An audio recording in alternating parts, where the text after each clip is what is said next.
This is completely different than what it was like last year. I mean, I am just mind blown.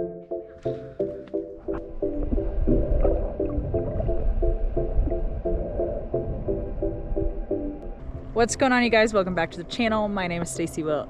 If you've never been here before, so we are currently at Teton National Park and Jenny Lake taking a shower because it's probably one of the only chances I'm going to get for the next few days. And I just did the Devilstone Run, which was the video I just posted before this one.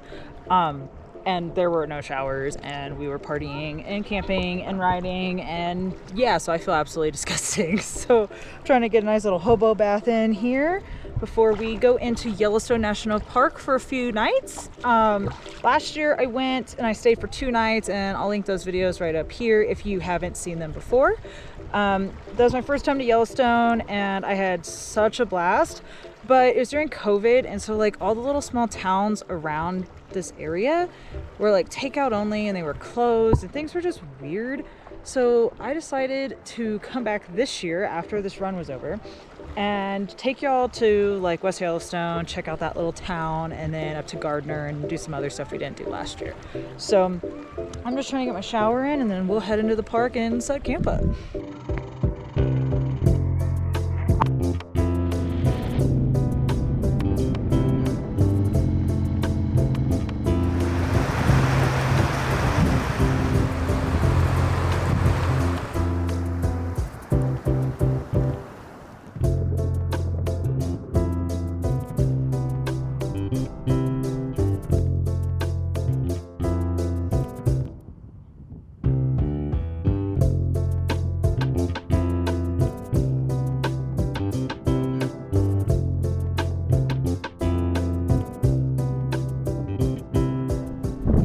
Been in the park for like 2 hours. This is our first day, and I've already seen more wildlife today than I have last year on my trip. So I think it's gonna be a good time.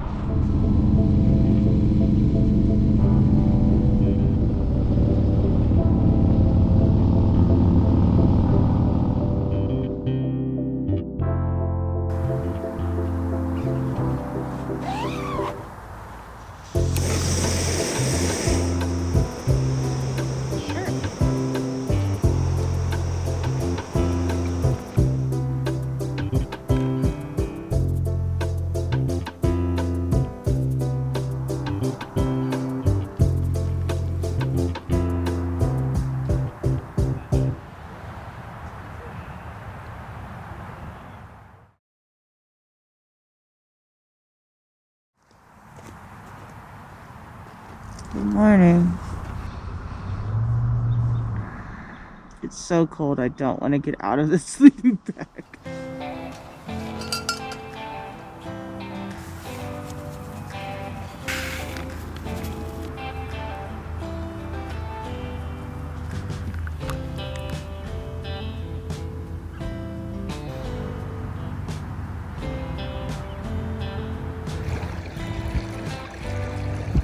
Well, look who I found. Just my friendly Yellowstone neighbor.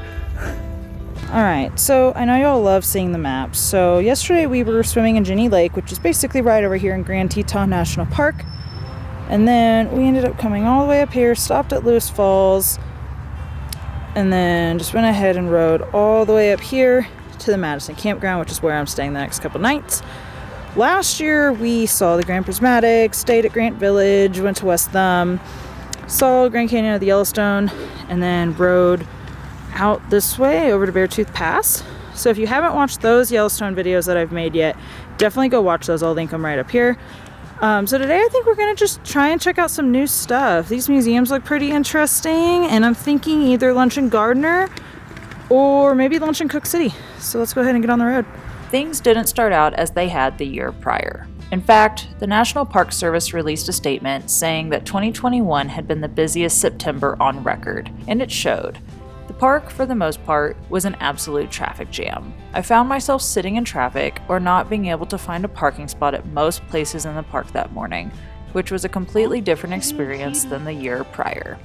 I think that Dachshund might be the highlight of my day in Yellowstone so far. The traffic is just insane this year. This is completely different than what it was like last year. I mean, I am just mind blown at how many more people are here this year. This was the side of Yellowstone I had heard about but had never had to see. To get away from the crowds, I changed plans and decided to spend the afternoon in Gardiner, the original gateway town and entrance to Yellowstone National Park. This small, western frontier town has been serving Yellowstone visitors since 1872 and remains the only year-round entrance to the park today.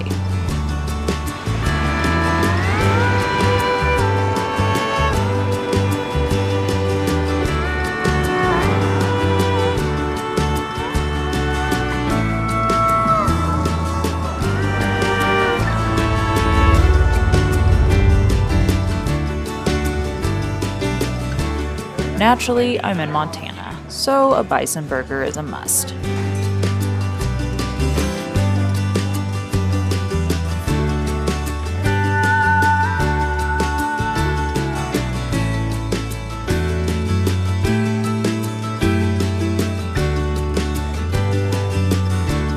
After spending the afternoon in Gardiner, I made my way back into the park.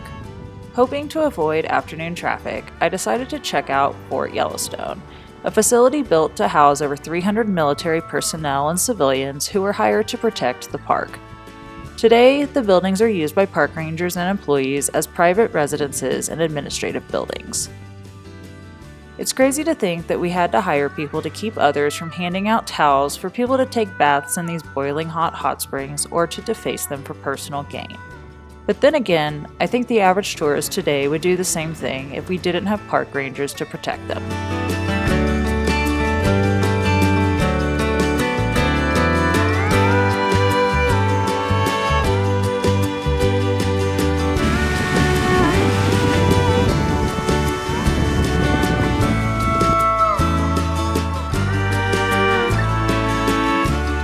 As golden hour had encroached upon the geyser basins and roadways of the park, most of the visitors had left for dinner, making it an enjoyable ride back to camp.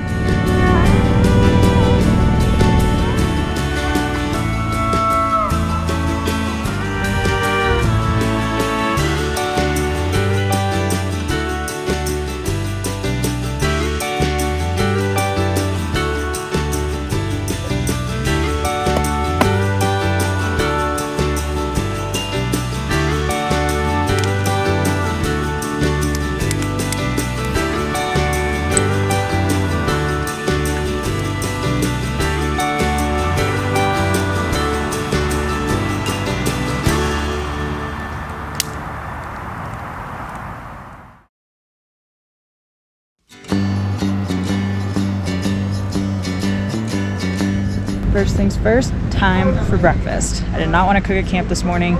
It is already 12:15. So we're gonna go ahead and grab some food and then walk around town, check some stuff out.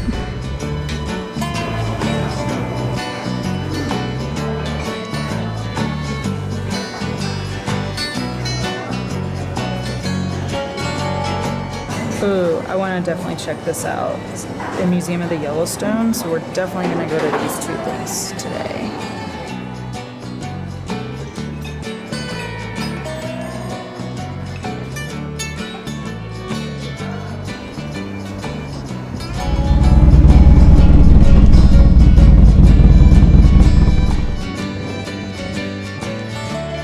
Not to spoil this part of the video for y'all, but it was probably my favorite part of the entire trip.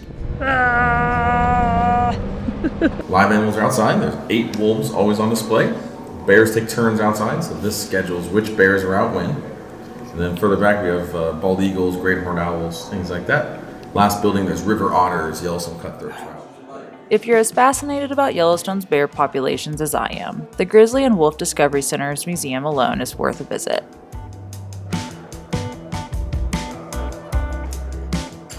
Oh my god, they are so small.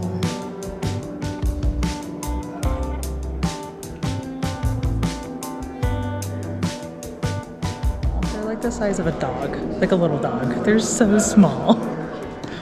Wow.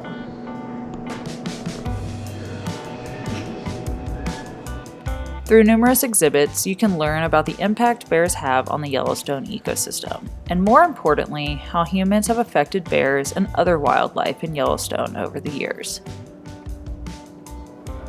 As tourism and general human populations have increased in the region, so have conflicts with bears.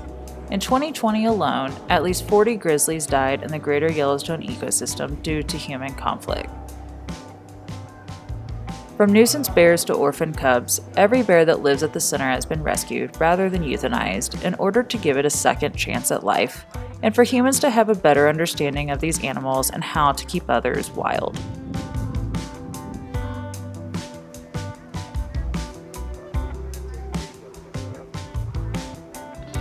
The Grizzly and Wolf Discovery Center is also the only facility approved by the Interagency Grizzly Bear Committee for testing potential bear-resistant products. Keeping bears out of human food and garbage is the best way to ensure their survival and decrease the chance of conflicts with humans in the future.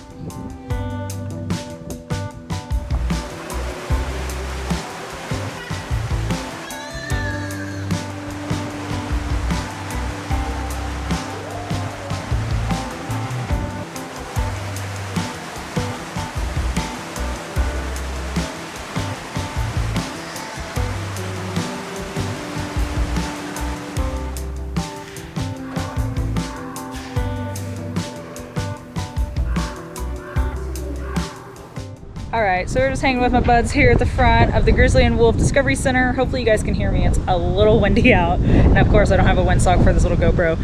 But I definitely think this is worth the $15 to come in and check it out. You can see some grizzlies, some wolves, other animals that are all here for different reasons, and you can read those stories inside. So all the money that they are accruing via admission fees is going right back to these animals, so that they basically have a second chance at life, because in most places they euthanize them and they don't get to live once they've gotten into people's food and other things. So I think this is pretty cool what they're doing. It is very small, but if you are like me and just looking for something to do to avoid the crowds in Yellowstone National Park, wow, I cannot talk, this is totally worth it. So we're gonna go across the street, check out one more museum. It's called Museum of the Yellowstone, and then I think we'll go up the street, grab barbecue, and then go back into the park.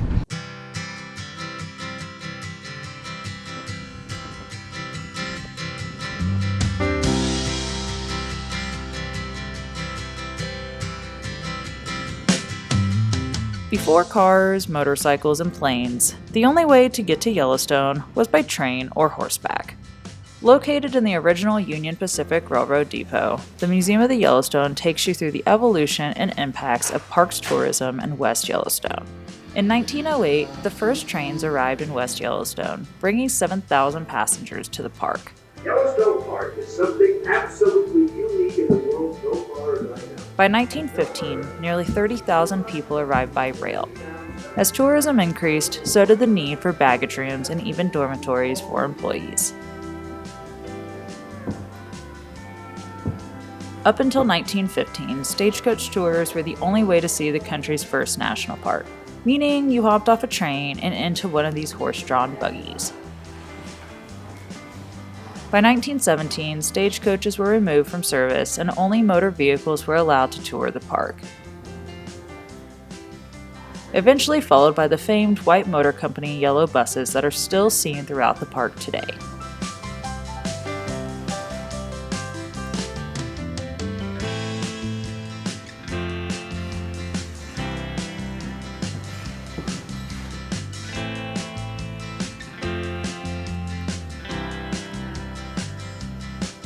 West Yellowstone has been the busiest entrance to the national park since 1913, and because of that, the town has grown to host a multitude of eateries.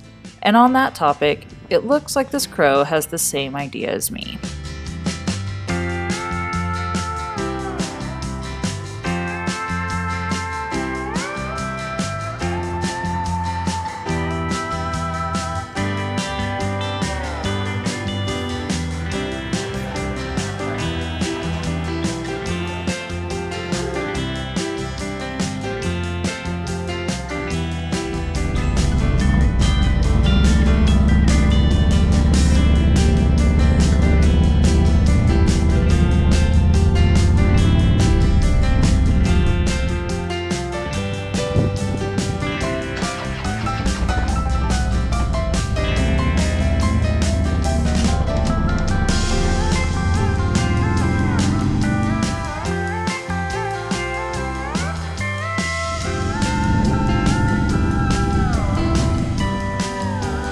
With most visitors leaving the park in the opposite direction, I decided to try and enjoy one last ride for the afternoon and to check out a swimming hole I had heard about.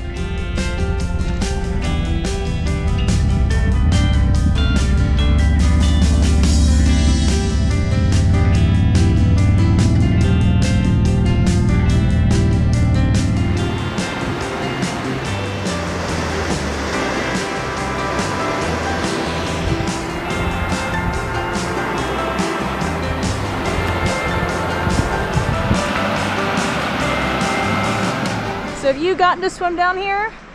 Or is this just like an imaginary swimming hole that no one ever actually gets to go to? Unfortunately, the swimming hole's been closed since 2020.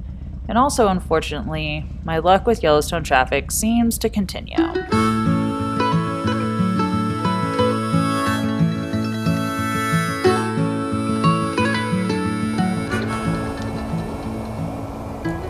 Well, you guys, hopefully you enjoyed today's video. I know we didn't do a ton in the park on this trip to Yellowstone, but we still have one more day tomorrow, so we'll see what we find on our way out of the park and on our way out to Thermopolis. We are going to go check out the Hot Springs State Park, or Hot Springs State Park, I think is what it's called. It's a Wyoming state park, but anyway, my camera is definitely getting heavy holding it, so I think that's it for this video. Thank you guys so much. Be sure to subscribe, like this video if you liked it, and I will see you all on the road. Later, y'all.